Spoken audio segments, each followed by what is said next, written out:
Hello beautiful people, welcome back to my channel Salma Nabi natural talks. ఇవాళ మీకు ముట్టుకుంటే దూదిలాగా ఉండి తింటుంటే మెత్తగా కరిగిపోయే చపాతీలు ఎలా చేయాలో చూపిస్తాను రండి. చాలా ఈజీగా చేసేయచ్చు ఈ చిన్న ట్రిక్ ని యూస్ చేసుకుని. ముందుగా ఒక బౌల్ తీసుకుని 2 కప్పుల గోధుమ పిండి తీసుకోండి. నేను ఇక్కడ ఆశీర్వాద్ పిండి తీసుకోండి, మీ దగ్గర ఏం పిండి ఉన్నా పర్వాలేదు. ఇప్పుడు ఇందులో టేస్ట్ కి సరిపడినంత సాల్ట్ వేసుకుని హాఫ్ టీ స్పూన్ వెన్నపూస వేసుకోండి. ఈ వెన్నపూస వేసుకోవడం వల్ల చపాతీలు చాలా మెత్తగా వస్తాయి, దూదిలాగా వస్తాయి. ఇవన్నీ వేసేసుకుని ఒకసారి మంచిగా మిక్స్ చేసేసుకుని వాటర్ ఒకేసారి పోసేసుకోకుండా కొంచెం కొంచెంగా వాటర్ పోసుకుంటూ పిండి కలుపుకోవాలి. 2 కప్పుల గోధుమ పిండి వేసాను కాబట్టి దీంట్లో 1 గ్లాసున్నర వాటర్ సరిపోతుంది చిన్న గ్లాస్ తోటి, అంతకన్నా ఎక్కువ అవసరం లేదు. సో ఇలా కొంచెం కొంచెం వాటర్ యాడ్ చేసుకుంటూ కలుపుకోండి. వాటర్ వేసుకుంటూ ఇలా కలిపేసుకుంటే మనకి ఇలా ముద్దలాగా వచ్చేస్తుంది.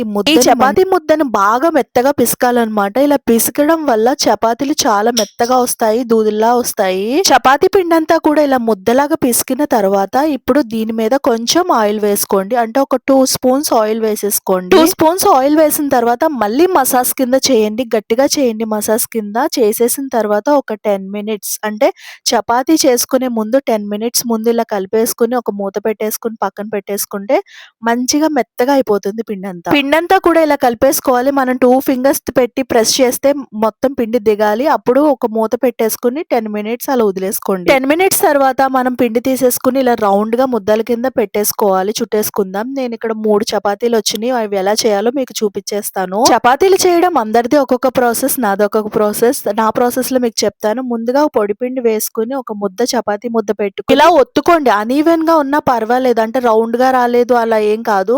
ఒకసారి ఇలా ఒత్తేసుకున్న తర్వాత దీంట్లో 1 స్పూన్ ఆయిల్ వేసుకోండి. మధ్యలో 1 స్పూన్ ఆయిల్ వేసుకుని మొత్తం అంతా కూడా చపాతీ అంతా కూడా స్ప్రెడ్ అయ్యేలాగా నూనెంతా కూడా చపాతీ మీద అద్దండి. అద్దిన తర్వాత చివర ఎడ్జ్ ఉంది చూసారా, ఆ ఎడ్జ్ ని మడత పెట్టుకుంటారండి. మడత పెట్టుకుంటూ వచ్చి ఒక రౌండ్ కింద, పైన వీడియోలో ఎలా చూపిస్తున్నానో అలా రౌండ్ కింద చుట్టండి.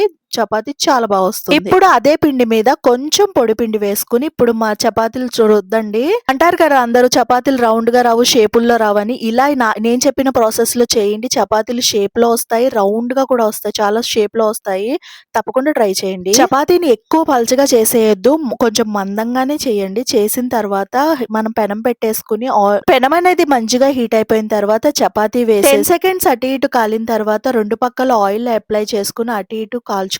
ఇప్పుడు చపాతీ కాల్చేటప్పుడు గ్యాస్ అనేది హై ఫ్లేమ్ లో ఉండాలి, లో ఫ్లేమ్ లో ఉండకుండా హై ఫ్లేమ్ లో పెట్టుకుని కాల్చండి. లో ఫ్లేమ్ లో పెడితే చపాతీలు అప్పడాల్లాగా అయిపోతాయి. హై ఫ్లేమ్ లో పెట్టుకుని అటు ఇటు కాల్చేసుకుని ఇది తీసి పక్కన పడేసి రెండో చపాతీ కూడా నేను అలాగే చేసేసుకున్నాను. మొత్తం ఇదే ప్రాసెస్ లో చేయండి. చపాతీలు మెత్తగా చాలా బాగుంటాయి, మీకు లేయర్స్ గా కూడా వస్తాయి చపాతీలు. ఇదేం టైప్ అంటే ఇది స్క్వేర్ టైప్ లో చేశాను ఈ చపాతీ. ఇది కూడా ఒక ప్రాసెస్. సో ఈ విధంగా మీరు ఇంట్లో తప్పకుండా ఈ చపాతీ ప్రాసెస్ ని ట్రై చేయండి. ఎవరు మీ చపాతీలు రౌండ్ గా రాలేదని పేర్లు పెడతారు, నేను చూస్తాను. తప్పకుండా ఇంట్లో ట్రై చేయండి. వీడియో నచ్చితే సబ్స్క్రైబ్ చేసుకోవడం మాత్రం మర్చిపోకండి. This is Salma signing off.